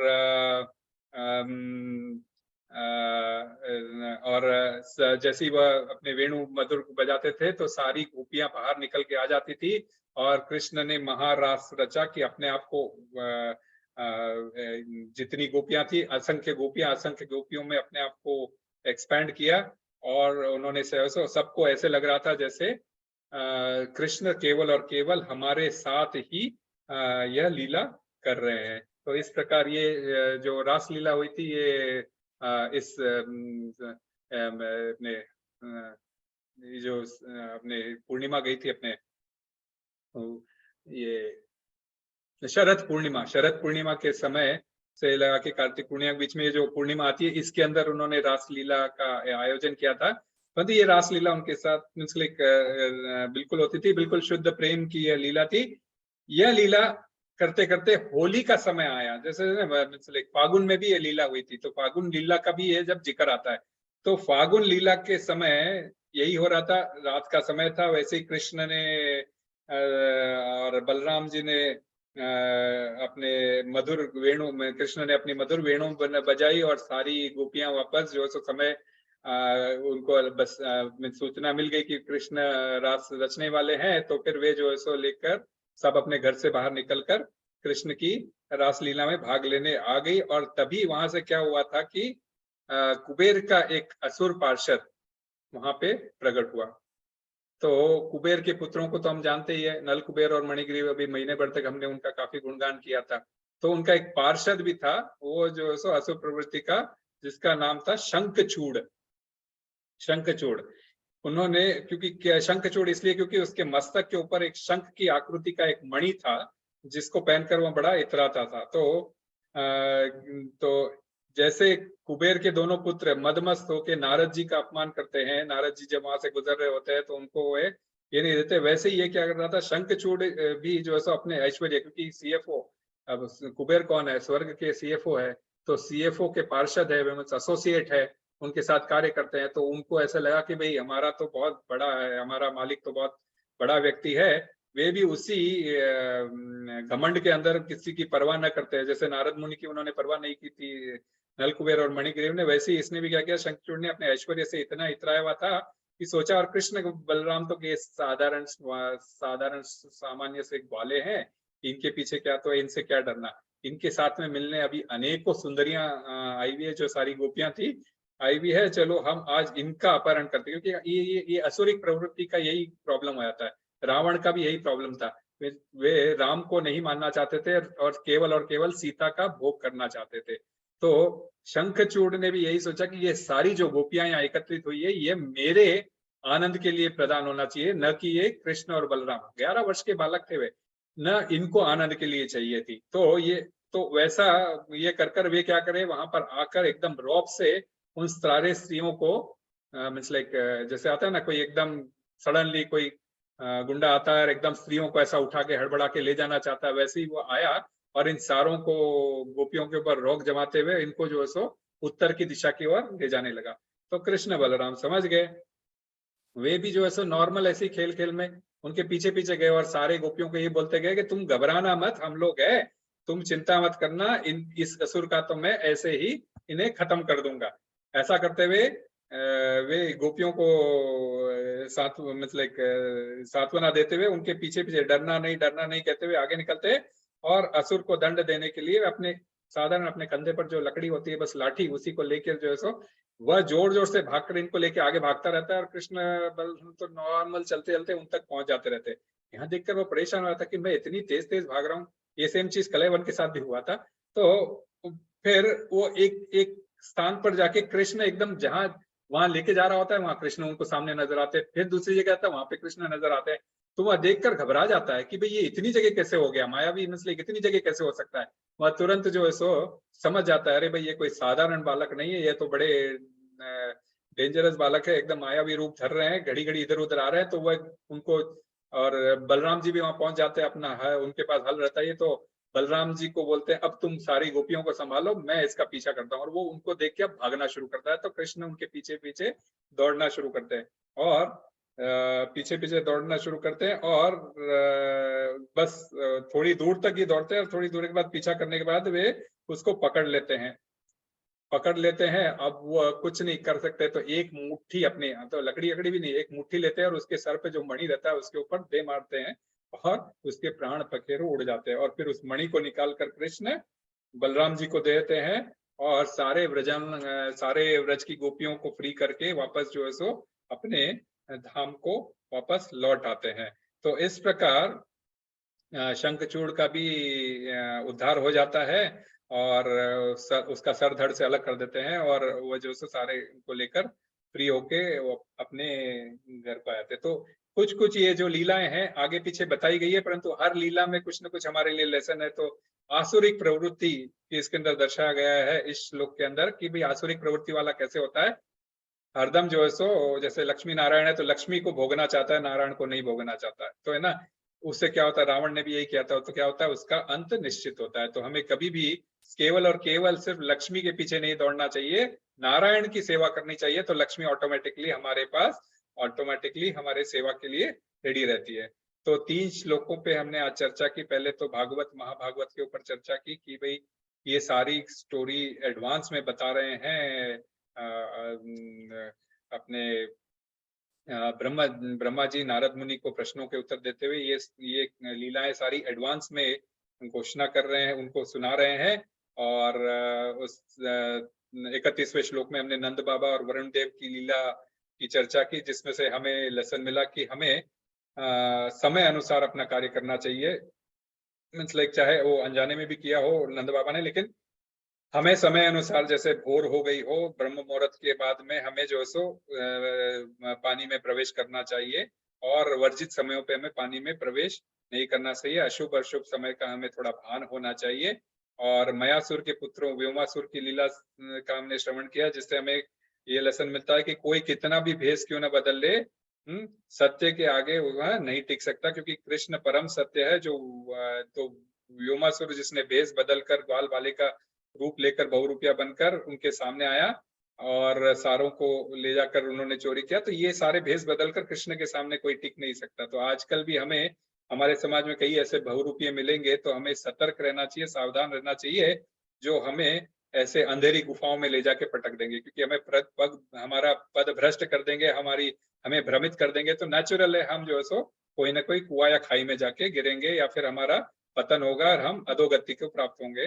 तो उस लीला से हमें ये लेसन मिलता है। फिर गोवर्धन लीला के लेसन हम जानते हैं, देवताओं की पूजा करना अल्प बुद्धि कहलाती है। और शिला प्रभुपाद तात्पर्य में लिखते भी है, ये अविधि पूर्वकम है। भगवत गीता में एक श्लोक भी आता है, यजन्ते अविधि पूर्वकम, कि भाई ये ठीक है, आप जो कुछ भी पूजा करते हो देवी देवताओं मेरे जो भौतिक स्वरूप के मैंने कहा नहीं था, देवी देवता सारे जो है सो उनके कार्यालय के मंत्री है, जो स्वर्गीय कार्यालय के डिपार्टमेंट के मंत्री है।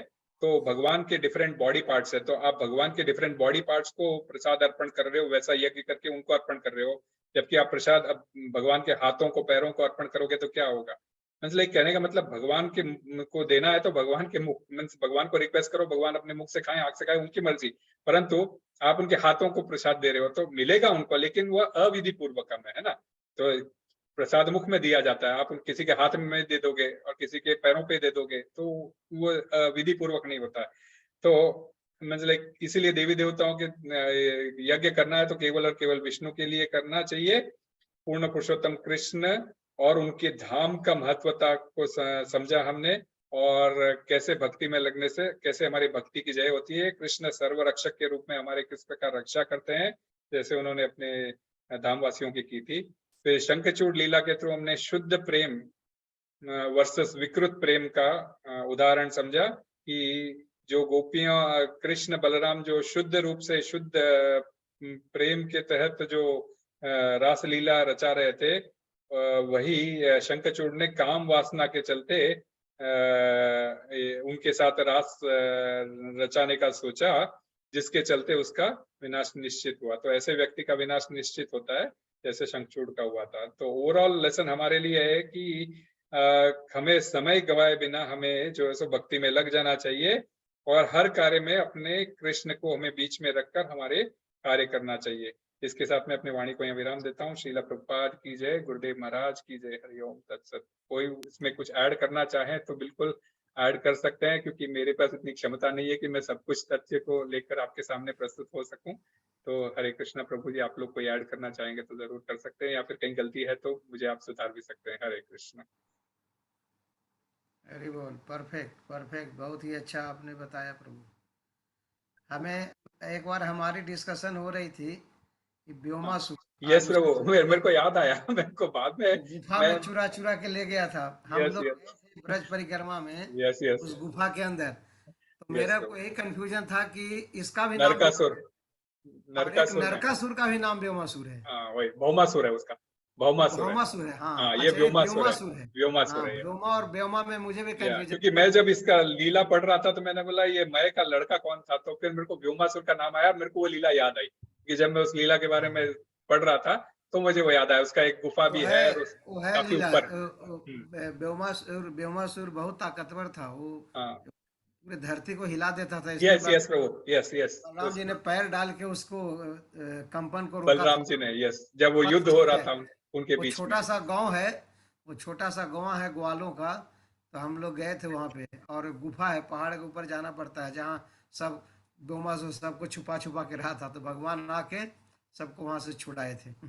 Yes true. मैं जब पढ़ रहा था तो मुझे वो आया था, तब मेरे को यह लगा भी था, दीनानाथ प्रभु के साथ मेरी चर्चा हो रही थी, तब ये व्योमासुर का लीला था। उस समय मैं भी नहीं समझ पाया था, क्योंकि मैं भी कंफ्यूज हो गया था कि भौमासुर और व्योमासुर में मैं भी कंफ्यूज था। या आज यस प्रभु, हुआ कि ये व्योमासुर था, भौमासुर यस, को नरकासुर भी कहा नरकासुर के रूप में, यस प्रभु। जिसको सत्यभामा के थ्रू भगवान ने मरवाया था। यस यस प्रभु, हरी हरी बोल, बहुत ही हरे अच्छा। कृष्णा। यस प्रभु, ये भी हमारे लिए भी लेसन था कि वो एकदम वो दिन चर्चा हम लोग कर रहे थे लेकिन राक्षस का नाम याद नहीं आ रहा था। तो ये जब पढ़ रहा था मैं आज आपको बताना सोच रहा था कि ये व्योमासुर है, लेकिन चलो अच्छा याद दिला दिया। बहुत ही अच्छा बताया आपने। और वो भी एपिसोड कि नंद महाराज जब देखे कि अरे मेरा कृष्ण को इतना, जब भगवान पहुंचे वरुण लोग, तो सारे पार्षदों के साथ वरुण देव ने उनकी आरती उतारी, सिंहासन ऑफर किया, बैठिए, बैठा के उनकी आरती उतारी। देख के नंद महाराज विचलित हो रहे हैं कि मेरे लड़के को इतना सम्मान दे रहा है, इतना बड़ा आदमी, मेरा लड़का है कौन? जैसे ही छूटे बोले, तू है कौन रे, मुझे बता, तू कौन है रे? मैं बोला, मैं आपका बेटा हूँ। नहीं तो तेरा इतना सम्मान क्यों मिल रहा है? तो अपनी माया देवी को बोले, भाई इसका दिमाग घुमाओ, नहीं तो मेरे से प्यार करना बंद कर देगा। बोला, आपका लल्ला हूँ मैं कुछ नहीं हूँ, मैं आप ही का लल्ला हूँ, कान्हा हूँ। तो वात्सल्य लीलाएं। तुरंत तुरंत फिर माया देवी ने उनके दिमाग को घुमाया। तो इस तरह से कि देखिए कि अगर भगवान समझ जाएगा तो मुझे कल से प्यार नहीं करेगा। यस प्रभु, तो भगवान ने लीला बहुत रची है। हमें पढ़ना चाहिए। हरी हरी बोल। तो आज वो है, आज लीलामृत है कि नहीं है? है प्रभु, पढ़ना है, आप मैं पढ़, मेरे पास ही है मेरे ख्याल से, मैं ही पढ़ना पड़ेगा, लीलामृत पढ़ सकता हूँ प्रभु। हरे हाँ, कृष्णा। पढ़ दीजिए, हरी बोल। शीला प्रभुपाद लीलामृत की जय, सत्स्वरूप दास गोस्वामी महाराज की जय। तो ये चर्चा चल रही है बटलर पेंसिल्वेनिया प्रथम परीक्षण की भूमि। तो हम लोग पिछले बार जहाँ छोड़े थे वहां से आगे लेते हैं।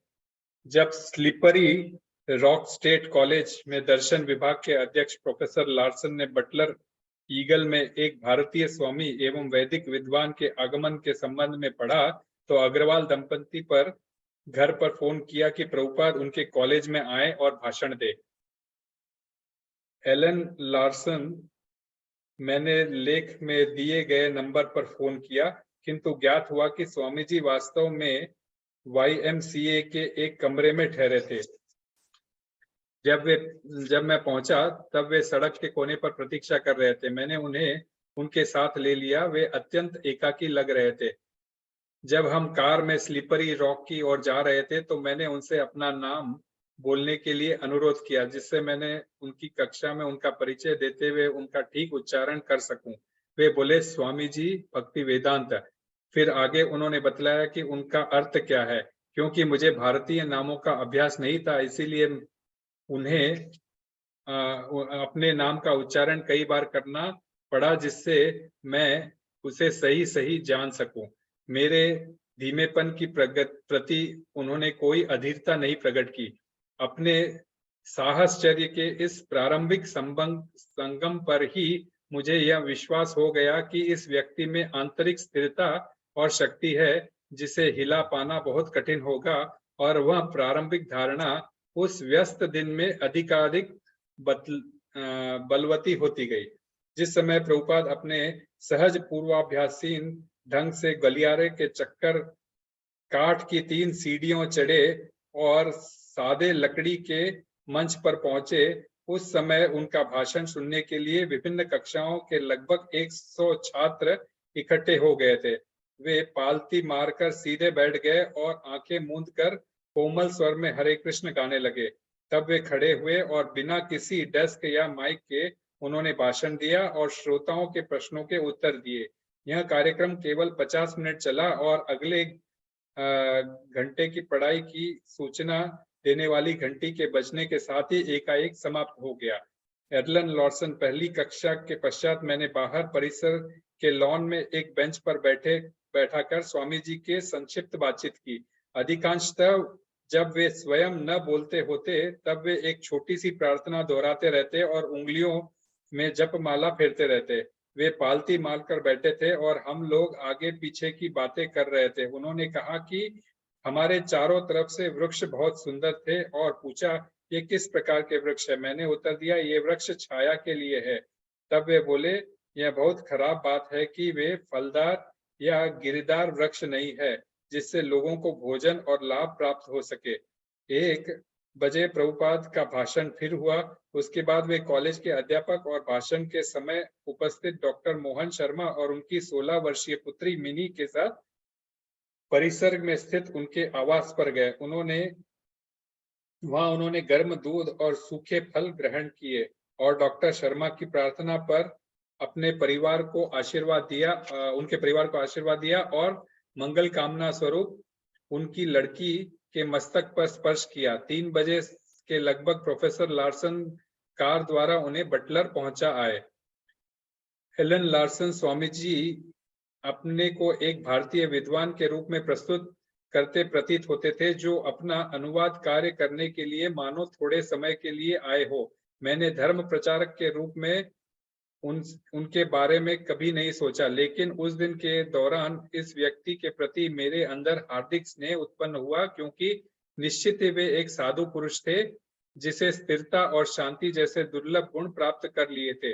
पेंसिल्वेनिया के भाषणों में से प्रभुपाद को आभास हो गया कि उनके संदेश का अमेरिका का किस तरह स्वागत होगा।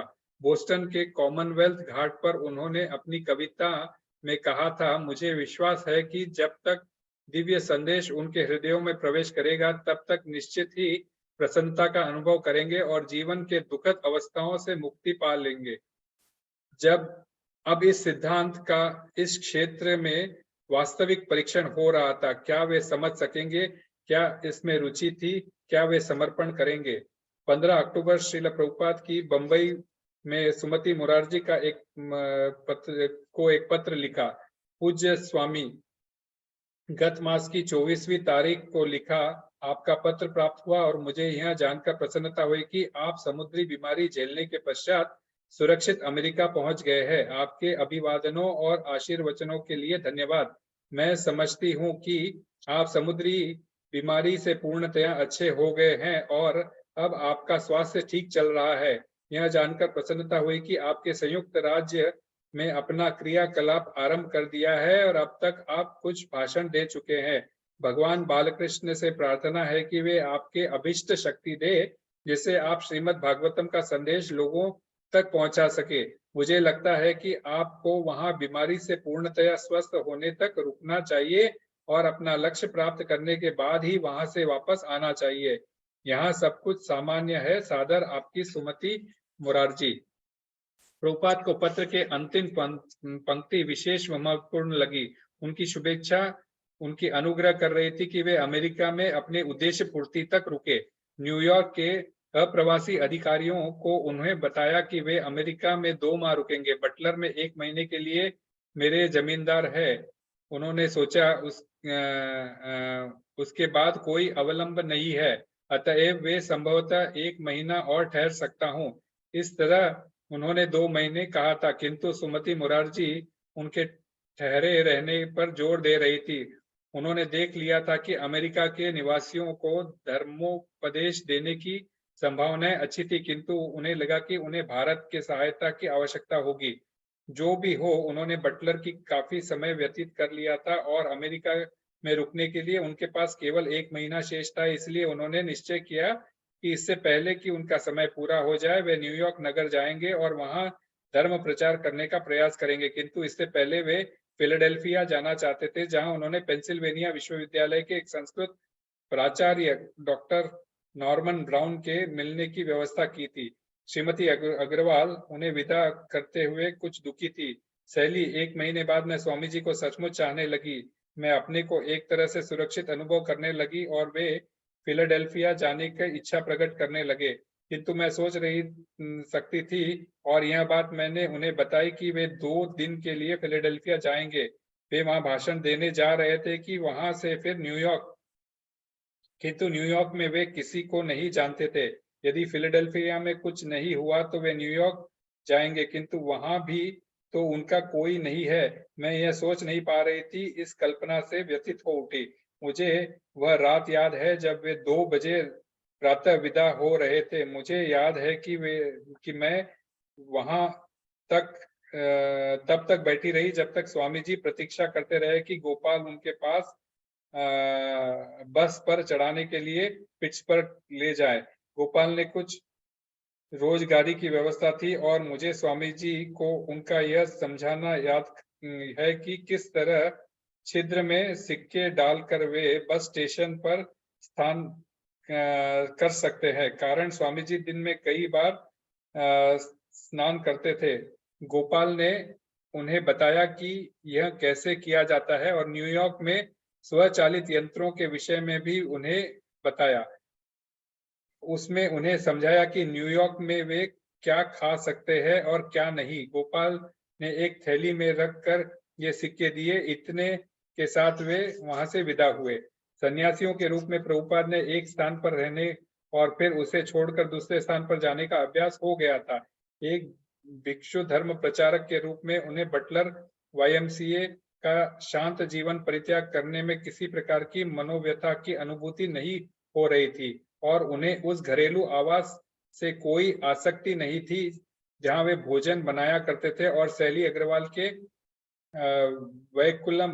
वैक्यूम क्लीनर, फ्रोजन बर्फ में रखे हुए खाद्यान्न और अमेरिका जीवन विधियों के बारे में बातें करते थे। किंतु वे बटलर क्यों गए थे और वे न्यूयॉर्क क्यों जा रहे थे? वे इसे कृष्ण का अनुग्रह मानते थे। कृष्ण का सच्चा भक्त होने के नाते वे अपने को कृष्ण भावनामृत के वितरण का एक साधन बनाना चाहते थे। बटलर में उनका रुकना महा सहायक सिद्ध हुआ। उन्हें अमेरिकी जीवन का प्रथम कोटि का व्यावहारिक अनुभव प्राप्त हो गया था और उन्हें इसका विश्वास हो गया था कि उनका स्वास्थ्य ठीक है और उनका संदेश लोगों तक पहुंच सकता है। उन्हें प्रसन्नता थी कि अमेरिका में भारतीय शाकाहारी भोजन की व्यवस्था वस्तुएं मिल सकती है और लोग इसकी अंग्रेजी समझ सकते हैं।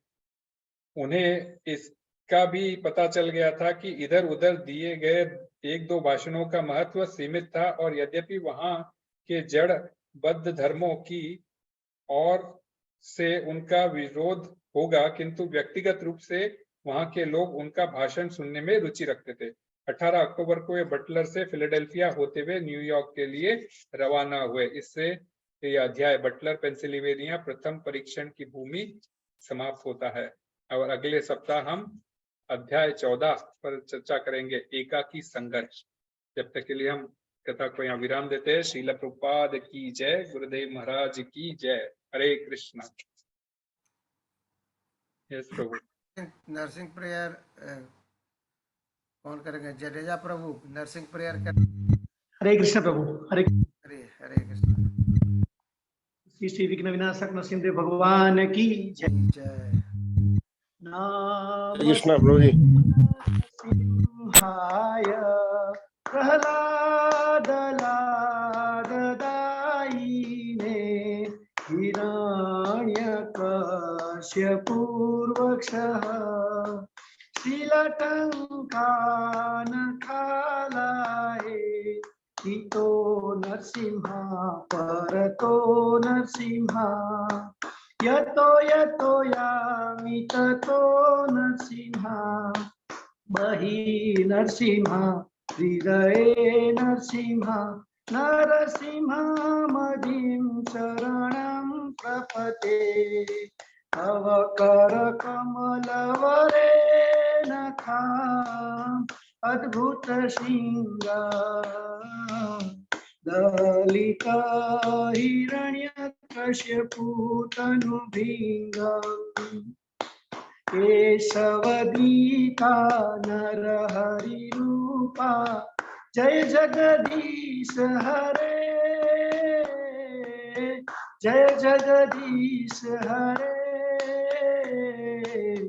जय जगदीश हरे जय नरसिंहदेव जय नरसिंहदेव जय नरसिंहदेव जय नरसिंहदेव जय भक्त प्रहलाद जय भक्त प्रहलाद जय भक्त प्रहलाद जय भक्त प्रहलाद जय प्रभुपाद जय प्रभुपाद जय प्रभुपाद श्रील प्रभुपाद जय गुरुदेवाय जय गुरुदेवाय जय गुरुदेवाय जय गुरुदेव निताय गौर हरि बोल हरि बोल हरि बोल निताय गौर हरि बोल निताय गौर हरि बोल हरि बोल हरि बोल निताय गौर हरि बोल। किसी विघ्न विनाशक नरसिंहदेव भगवान की जय। भक्तराज प्रहलाद महाराज की जय। श्री प्रभुपाद की जय। गुरुदेव महाराज की जय। सभी एकत्रित भक्तों की जय हो। हरे कृष्ण प्रभु। हरे कृष्णा, दंडवत प्रणाम। थैंक यू प्रभु जी, थैंक यू प्रेम है प्रभु जी का। प्रभु जी ने 2 दिन पहले बताया, उन्होंने क्लास इतना अच्छा तैयार करके इतना अच्छा बताया सबको। और नील माधव प्रभु और हम लोग जो है उधर जा रहे हैं मायापुर। और दीनानाथ प्रभु जी आप कब ट्रेवल कर रहे हैं? थर्सडे, कमिंग थर्सडे को मैं भी जा अरे रहा थर्सडे कर रहे हैं आप, अच्छा तो आप भी फ्राइडे को नहीं रहेंगे। हूँ। और मंगलदास प्रभु तो चले गए, ट्रेवल कर गए। और एक फ्राइडे बार को सबके लिए हरे दीन कृष्णा पावन प्रभु मंत्र भी बोल रवाना दीजिए, हो आप रहे सबका ब्लेसिंग हैं। है फ्राइडे प्रभु दीन जी। पावन प्रभु भी जा रहे हैं। दीन पावन भी नहीं है, प्रभु नहीं है, तो सिर्फ प्रेम माया प्रभु ही इसका संचार। सुरनाथ प्रभु है, दीन हाँ, पावन सुरनाथ प्रभु है। प्रभु दीन नेक्स्ट फ्राइडे को वीक हूँ 7 को प्रभु। जा रहे होंगे ना? हरे कृष्णा प्रभु, नेक्स्ट हाँ। वीक रहूंगा मैं। नेक्स्ट टू नेक्स्ट वीक निकलूंगा प्रभु। हाँ, तो प्रभु हाँ नेक्स्ट हाँ वीक हाँ, तो क्लास है आप ले प्रभु। लोगे। हाँ थैंक यू प्रभु। हरे कृष्णा। तो क्लास तो ले लेंगे, लेकिन प्रभु जी ने इतना बढ़िया क्लास किया, और सब भक्तों के लिए जो ट्रेवल कर रहे हैं सबके लिए वो नरसिम्हा अर्चना से पहले नहीं बोला, एक बार सब लोग हरे कृष्णा मंत्र बोल देते हैं। ठीक है प्रभु जी। हरे हरे हरे कृष्णा कृष्णा हरे कृष्णा कृष्णा कृष्णा कृष्णा कृष्णा कृष्णा हरे हरे हरे, हरे हरे राम हरे राम हरे राम राम राम हरे राम हरे। राम हरे हरे। हरि बोल। सुरनाथ प्रभु भी है यहाँ पे प्रभु जी। यस प्रभु, तो सुरनाथ मैं प्रभु दो के तारीख नेक्स्ट। को मैं आ जाऊंगा प्रभु जी, रात में, हरि बोल। लेकिन हरे हरे कृष्ण। कृष्ण। थैंक यू प्रभु जी। हरि बोल। हरे हरे कृष्णा। जय हो। एक मिनट वांछा प्रभु।